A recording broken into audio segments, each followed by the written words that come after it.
Next up, talking about ears, hair, and shading on your face. So if I'm gonna do my ears, I got this little handy dandy guide here. Oops, this way.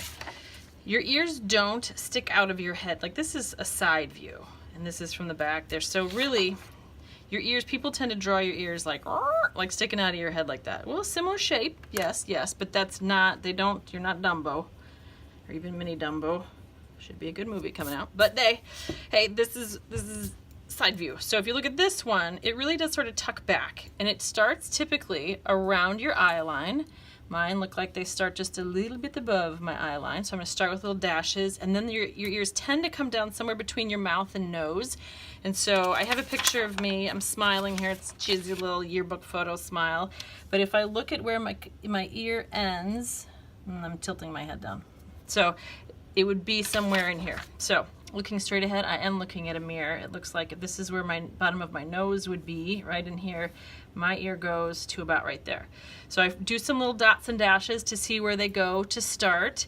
And then I'm gonna draw it as I see it. So it tucks back, and actually I don't even see much here. So I'm gonna bring that out here. So this comes around, and your homework assignment here is to check to see if you have a free hanging or attached lobe on your ear.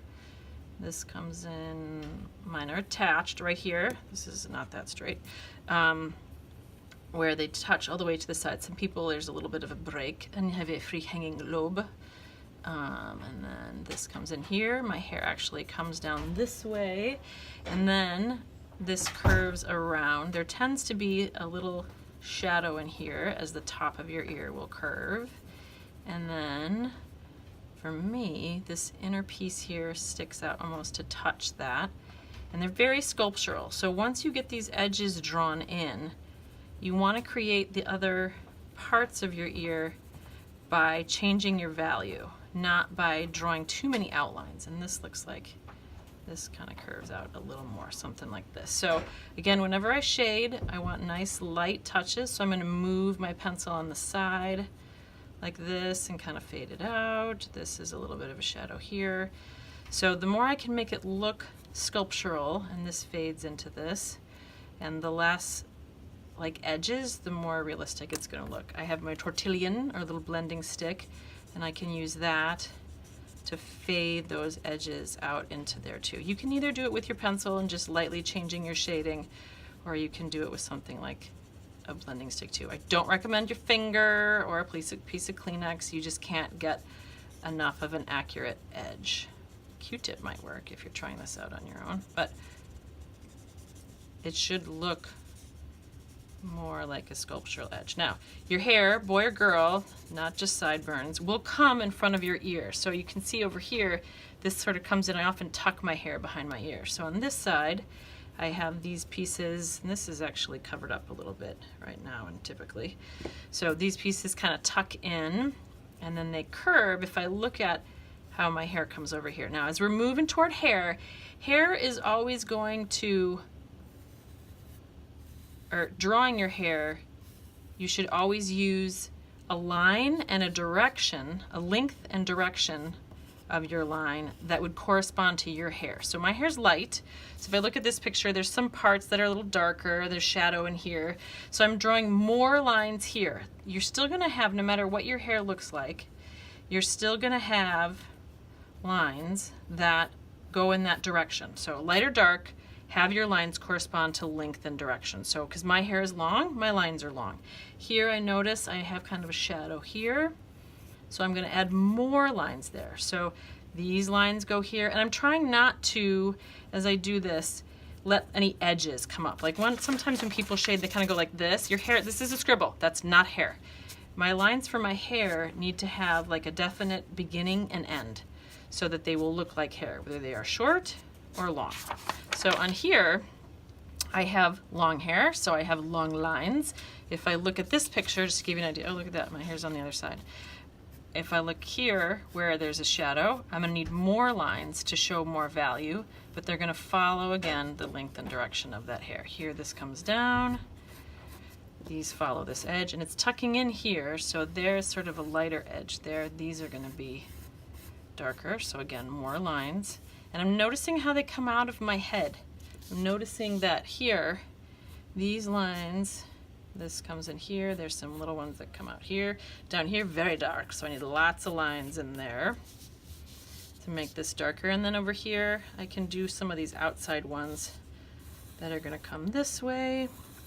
I actually started this drawing from a mirror, so the eyes are not smiling, even though I have my cheesy yearbook smile over here. I can add a little more pressure to my line too to increase the value, because I'm working in pencil. If you're working in ink, then you're gonna want to, and I like a sharp pencil for doing hair, so my lines are very noticeable. So this is a darker section here. But again, I'm just gonna keep building these up. I'm gonna keep working. This comes in front and this is lighter, so I follow these. Again, with my very deliberate beginning and end. And this is a little bit of shadow here. That's coming over the ear, and this is a little lighter. So this is kind of coming in like this. So I think you get the idea for longer hair. And then underneath here, I would need to come in and add shading. We'll come back shading. What am I doing? What am I doing? Now let's look at a boy. If I have a little boy here, because people, you know, there's going to be boys in my class. So I chose this one, and I'm just going to do a quick outline of his face. I'm not so concerned with that. I just want to get the hair part of it. But notice in here, he's got all kinds of different hair, so I can work on different things. Up here, I don't want to outline very much. I just want to indicate where it goes. Keep it light, because I don't want to see an outline. We don't have outline around our hair. And then here, it's very short, so I need lots of little tiny marks to indicate where they go. Here, I like that I can see the direction of his hair. It's almost like a swoop right there, but it does come out. So little things that I can do, especially with shorter hair, if someone has their hair up, I can look at how it comes out of the hair, out of the head, and how it goes around the head. So back here, I don't really see that, and granted this is a fuzzy photo, but I can do what I call little wraparounds. I can make it kind of like look like it's wrapping around his head. So I can have these little tufts of hair, locks of hair, and they go similar directions. I'm not concerned about making them all the exact same direction. I'm not drawing every little hair because that's a lot.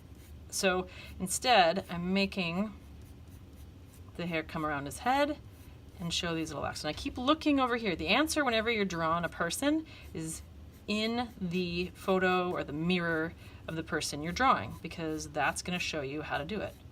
So I'm noticing how things change. Now this all looks like one value, and he's got a lot of nice values in his head. So to make it more believable, I'm going to give it some more depth by just adding darker spots in some places.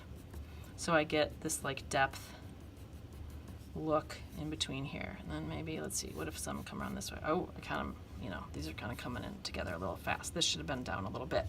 So I'm not going to move it down because I want to keep going with the video. So this is coming out of his head. Here I see these coming up in front like this, kind of following. There's some movement. It's not all the same. If I make it all the same, it'll look like stripes. He's not striped. He has hair, not stripes. It's starting to come down a little bit here. So I notice that there's a direction change as it goes to the side. And again, there's lights and darks. So now I might come back in and say, here's a darker area, here's a light section. And it's just like a little, you know, hair too. So I leave a little bit. And then I come up, and again, I'm very conscious of the beginning and end of my line to show this. So I have swirly hair, I have some straight hair, I leave some little lights and darks in there. And then for the side of his hair here, oh look, an ear. We'll pretend that I drew that ear carefully. On the side, this often comes out. Whether you're a boy or girl, you're gonna have hair that comes in front of your ear. It's not just a sideburn. I think I said that already. But I want these, again, they'll come off the edge. There's a line there. There's an edge. So I can do this. And this is a consistent value, so I can, you know, just keep coming up like this. If it's light, like I have less hair here, I can start doing something like this, where I show the direction and the length, but don't have as many marks. And that will make the hair look lighter compared to there.